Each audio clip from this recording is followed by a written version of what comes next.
Hello friends, welcome to Notebook Videos. I'm very happy to begin with macroeconomics today as another principal arm in economics. If you have loved microeconomics earlier and watched the videos, you will love macro even more. But I perfectly sympathize with Harry here, who is yet to learn macro. He's just about to learn Introduction to Macroeconomics from me and looks quite worried. So, let's get started. Friends, micro means small and macro means big.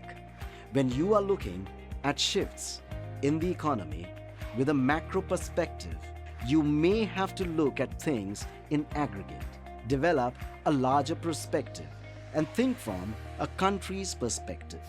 For example, if there is more aid to a country, policymakers devise policies to ensure that it trickles to the bottom strata of the economy.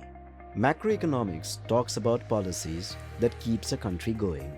It talks about growth of a country, its employment, stable interest rates, aggregate demand, and aggregate supply, the principal sectors that makes a country run, and how they are contributing to the GDP. So, we will be looking at many aspects of a country all at once. Don't be intimidated, my friends.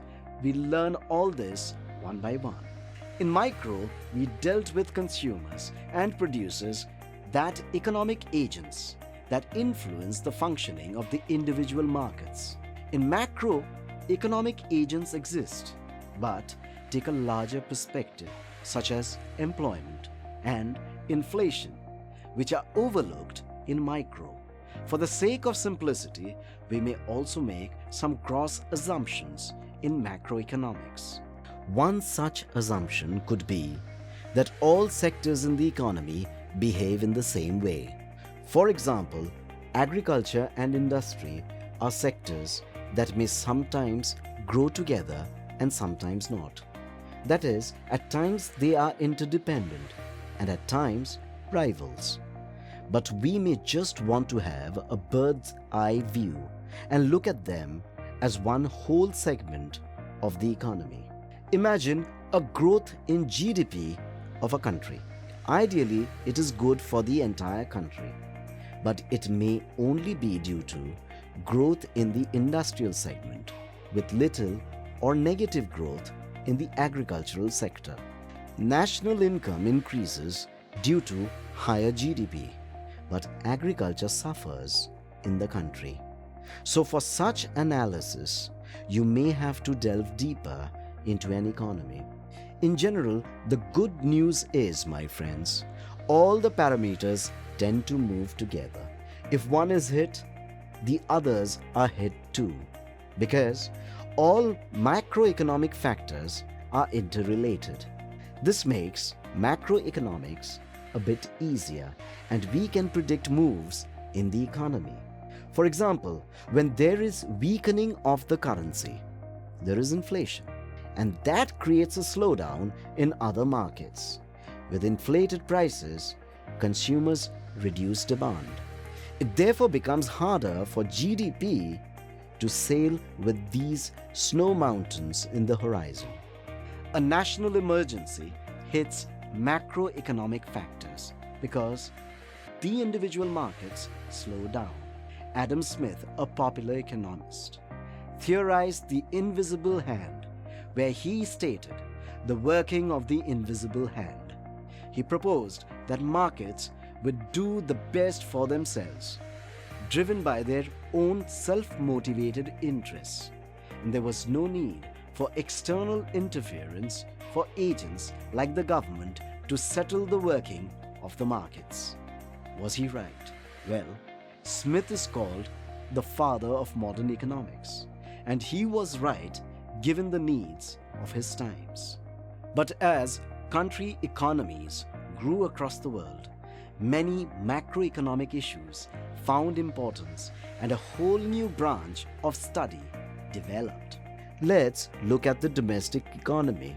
In India, for example, we have social issues such as health and education. Many of these sectors are subsidized by the government in the interest of the people. The government finds new ways to support farmers in debt with price controls. The government also maintains the police and army for public and national safety. So in case of social causes, we need to ignore market equilibrium. Realistically, how can we find a market equilibrium that determines the need for an army? It's a social cause. Similarly, there would be no BPL cards or rations. And with significant levels of poverty, India would face significant challenges. There would also be no need for state and central budgets where the government allocates funds from one sector to another and plans for expenditure. Sectors are prioritized and budgets are allocated given government's income from taxes during financial year budgets. All that we just discussed was just within the frontiers of the country. There were concerns of the domestic economy. We also have the external sector that is determined by trade between countries. Trade is a very important aspect of macroeconomics as it determines balance of payments. Ideally, our national expenditures on imports should balance earnings from exports. But does that always happen, my friends? Exports and imports may or may not balance each other simply because export goods may be high-value products and imports may just be items that are in demand in the foreign country for shortage of labor. This leads to trade deficits. Here we see that India's trade deficit with China is substantial. It's only little of exports and huge amount of imports that we see for India.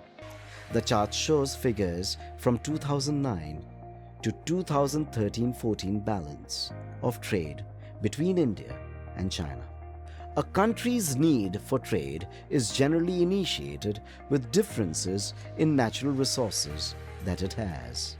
The three main resources required to produce goods are capital, labor, and land. Land and labor are part of natural resources, but without investments and capital, economies fail to grow. Countries that have capital-based growth are called capitalistic countries like USA, Europe, and Australia. In these countries, there is more capital, people are rich and eager to invest. There is also significant shortage of labor in these countries that drives innovation. Whereas developing countries have labor in abundance, like in India. Land is more common in both kinds of economies. Differences are mainly caused due to availability of labor and capital. The Great Depression of 1929 changed the way economies functioned in USA and North America. People lost jobs. Production fell by 33% and unemployment rose to 25%. This gave rise to a new wave of depression in the economy and led to the birth of capitalism. Later, many capitalist enterprises grew with investments from one or more entrepreneurs. The British economist John Maynard Keynes published the book Theory of Employment, Interest and Money in 1936. Before we end this session, let's define a capitalistic economy. A capitalistic economy is one where there are many entrepreneurs and private ownership of firms. Production is market-driven. Capitalists only produce what they can sell, or in other words, there is little philanthropy. Demand and supply of labor converge at a price called the wage rate. Friends, remember, these are the three main features of a capitalistic economy. US is a capitalistic economy. It has limited or no health coverage for its unemployed citizens unless covered by health insurance companies. Many US citizens living near the borders travel to Canada in the north and Mexico in the south to buy medicines for sustenance is a grim reality. With this, we come to the end of this session.